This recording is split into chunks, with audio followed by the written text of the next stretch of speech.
circle home care, record keeping, documentation, and client records lesson plan.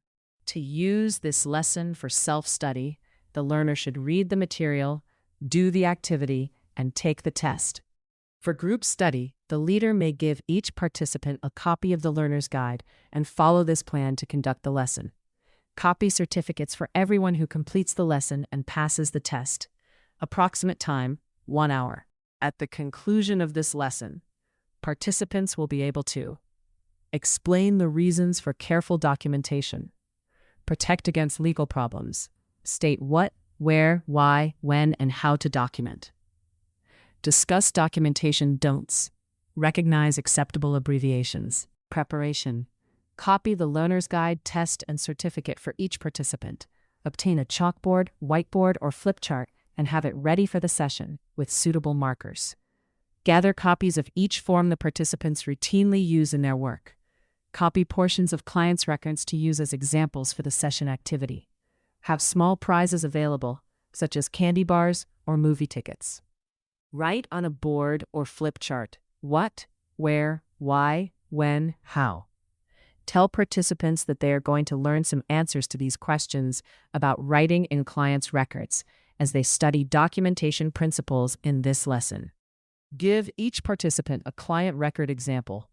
Instruct them to review the records and try to find errors in documentation. Have participants share their findings with the group. Reward those who find errors with a candy bar or other small prize. Remind them to do their part. Have participants take turns reading the information in the learner's guide, silently or aloud to the class. Discuss each section before going on to the next one. Clarify anything about the way you want participants to document that is different from the information in this lesson. Bring all the forms your workers use. Go over the organization's forms, abbreviations, and requirements. Have the workers fill out the more common forms as practice. Review their work and make suggestions or corrections. Evaluation. Ask participants to complete the test and grade their work. 10 correct answers constitute a passing grade. Distribute certificates to those who pass the test. The usual rule is, if it isn't documented, it wasn't done. What is documentation? Documentation means to write something down. We write down things we notice about our clients, things they tell us, things we do for them, information we get from checking vital signs or doing a procedure, and anything else that is important for the well-being of our clients. This is sometimes called charting. Where do we document? We write information in the client's record, sometimes called a chart, medical record, or file. We also write in logs, in communication books, on activity or flow sheets, in narrative or visit notes, on treatment or medication records, in notes for supervisors, and other places according to the organization's policies and procedures. Why is documentation important? To communicate. The main purpose of documentation is to tell other care providers about the person we are caring for. Our care is not complete until the documentation is complete. Keeping a record that describes the client's condition, treatments, and the response to those treatments is one way we show that we have done our jobs. Documenting our care is almost as important as providing the care itself, and failure to document implies failure to provide care. To meet legal standards, careful documentation is one of the best ways to protect ourselves against someone who might accuse us of being negligent or not providing proper care. Documentation provides proof that the organization's policies and procedures, safety precautions, and standards of care have been met, and shows that we have done our jobs correctly. A client's record provides legal proof of the care your client receives. Poor documentation can make it look like you or the organization did not give good care. No matter how well you take care of a client, documentation errors can leave you and your organization open to a lawsuit. Even misspelled words in a client's record can make it look like you don't know what you are doing. In a court case involving a client, the client's record can be admitted as evidence. The record is presumed to be true unless disproved by other evidence. If you or your organization is ever involved in a lawsuit, the outcome could depend on how you documented, what you documented, and what you did not document. To document properly, you need to understand and follow the standards of the organization and your state or province. Client records must not be altered in any way. If errors are made, they should be corrected by drawing one line through the error in a way that the incorrect entry can still be read. You should write mistaken entry by the error and initial it. After that, you can write the correct information. In some companies, it is not necessary to write mistaken entry. The important thing is that the incorrect entry can still be read and that you initial your error. Never erase or completely scratch out an error. Don't use correction fluid. Document only the care you provide. Never document for someone else. Document procedures after you perform them, never beforehand. Do not mention an incident report in the client's record unless the organization or state requires you to do so. Client records are confidential. Never show anything in a client's record to anyone else unless you have specific permission from your supervisor. Only those who take care of the client or family members with special legal permission should be able to look at a client's record. If your supervisor asks you to fax something to another care provider, such as to a hospital or doctor's office, protect the confidentiality of the material by checking the number before you dial, checking it on the fax display, and rechecking it before pressing the send button. Document only facts, not opinions. Be chronological, complete, concise, factual, legal, legible, neat. Documentation focuses entirely on the client or possibly the immediate family. It describes events and responses to those events. Make neat, legible entries that are easy to read. You should print if your handwriting is hard to read. Use permanent black or blue ink. Follow the organization's policies. Put the date and time on all entries. Sign all entries with your first initial, last name, and title. Document errors and corrections appropriately. Record accurately and immediately. Entries should be written in the order in which the events occurred. Don't skip lines or leave blank spaces. If you forget to write something in the record at the time it occurs, you can still write it in the record, but the date and time will be out of order. This is called a late entry. To make a late entry, put the date and time and write late entry before documenting. Describe only what you've seen, heard, smelled, and touched. Use proper punctuation and grammar. Use only those abbreviations that your organization has approved. Do not make up your own abbreviations. Use quotation marks for direct quotes. Be complete, but don't be wordy.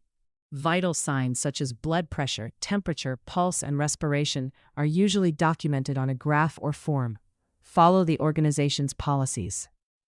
If you assist a client with medications, you will document what you do on a medication record. Follow the organization's policies to do this correctly. If you perform or assist with a treatment or procedure, you will document this in the appropriate place. Sometimes procedures are recorded on a graph or checklist. Sometimes they are written in narrative form, which means you write a description of what you did. These descriptions are called narrative notes, and they are usually written on lined paper. Describe the client's responses to procedures, treatments, and medicines. For example, document if a client requires more assistance than usual during personal care.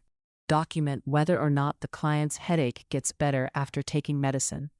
Always report unusual or unfavorable responses. If a client refuses to let you do something that is part of the client's plan of care, write down that the client refused and why. Record the things you do. Document safety measures you use to protect the client. For example, provided standby assist to transfer to wheelchair. Name the people you notify of a client's condition. If you report a problem to a client's family member or to your supervisor, write it down. Document activities of daily living, ADLs, according to the organization's policies and procedures. Describe things you observe and things clients tell you. Document to whom you report this information. For example, if a client tells you that he or she is depressed, tell your supervisor and document what the client told you and the name of the person you reported it to. Document all communications with other care providers. Document telephone calls to family members, physicians, nurses, supervisors, and other agencies or facilities. Write the name and title of the person you talked to, the date, the time, the nature of the conversation, and any changes in care that result from the conversation. An incident is anything that occurs which is out of the ordinary. Common incidents are client falls and employee back injuries. Most companies want incidents documented on a special incident report or other specific form. You must report all incidents and accidents to a supervisor as soon as possible. Your supervisor should decide when an incident report is needed and will guide you in documenting your information on the form if necessary. Do not place blame on anyone when you write about an incident or accident. Know the organization's policies and procedures for incidents and know your responsibility in meeting them. Documentation don'ts. Never write in the wrong client's record. Always check the name. Never use stick-on notes. They can end up on the wrong chart. Never falsify any part of any record ever. It is a criminal offense. Never alter a medical record. Never sign for anyone else ever. Never chart ahead of time. Never refer in writing to errors or incidents unless the organization's policy requires it. Never enter opinions. Stick to the facts. Be accurate, factual, and truthful. Never enter degrading comments about the client. For example, don't say anything like, "Client is stubborn and unpleasant." Never squeeze an entry into the margin or over an existing entry. Never chart the organization's problems. For example, don't say anything like, "Client fell because we were too short of staff." Problems like this should be told to your supervisor, not written in the client's record. When should we document? It is best to complete documentation immediately or as soon after the event or procedure as possible. Document while things are still fresh in your memory. Document according to the plan of care. The care you give each client and the documentation of that care must match the client's plan of care. If your care varies from the plan, document the reason. Even if you only give certain kinds of care to a client when he or she requests it, the plan of care should say that it is okay to give that care as requested. PRN. Documentation systems. There are many types of documentation systems. Whatever system you use in the organization, it should convey the 4 important points in this word. Part. Problem. Write what you saw or heard. Action. Write what you did. Response. Write what the client did or said in response. Tell. Write who you notified.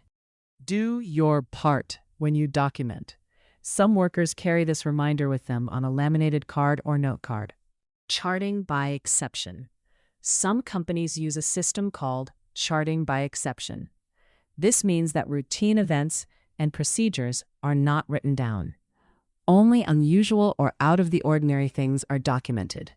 If nothing is written down, it is assumed that everyday things such as personal care and activities of daily living were done according to the plan of care.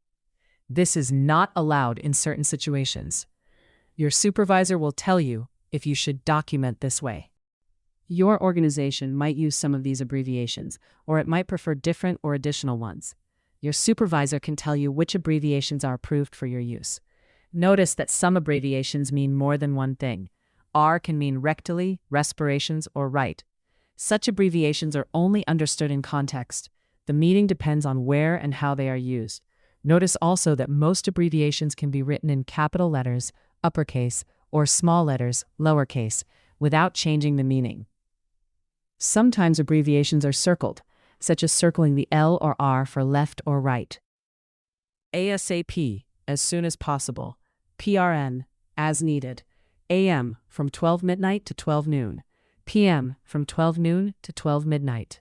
HS, at bedtime. QD, every day. TID, 3 times a day. BID, twice a day. QID, 4 times a day. QOD, every other day. QOW, every other week. QH, every hour. Q4H, every 4 hours. X, times, before meals. PC, after meals.